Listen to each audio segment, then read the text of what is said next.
கிறிஸ்துவுக்குள் அன்பான வாலிப தம்பி தங்கச்சி எல்லோருக்கும் இயேசு கிறிஸ்துவின் இனிய நாமத்தில் எங்கள் அன்பின் வாழ்த்துக்கள்.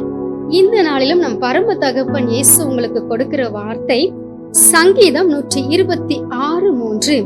கர்த்தர் நமக்கு பெரிய காரியங்களை செய்தார், இது நிமித்தம் நாம் மகிழ்ந்திருக்கிறோம். ஆமென். அன்பான வாலிப தம்பி தங்கச்சி, இன்று வாலிபர்கள் எல்லாருமே நினைக்கிறாங்க கேலியா கிண்டலா பேசுறதுதான் ஜாலியான லைஃப் என்று சொல்லி. அதுவல்ல ஒரு மகிழ்ச்சியான வாழ்க்கை. உங்கள் வாழ்க்கையில நீங்க நினைத்து பார்த்திராத பெரிய காரியங்களை கர்த்தர் உங்களுக்கு செய்வார். கர்த்தர் பெரிய காரியங்களை உங்களுக்கு செய்யும் போது நீங்கள் மட்டுமல்ல, உங்கள் குடும்பமே மகிழ்ந்திருக்க முடியும். அதுதான் ஒரு உண்மையான ஒரு மகிழ்ச்சியான வாழ்க்கை. தேவ பிள்ளைகளே, நீங்க ஒரே ஒரு காரியம் இன்னைக்கு செய்ய போறீங்க. உங்களுடைய எல்லா காரியத்தையுமே மனம் திறந்து என்ன செய்ய போறீங்க? ஏசப்பா கிட்ட சொல்ல போறீங்க.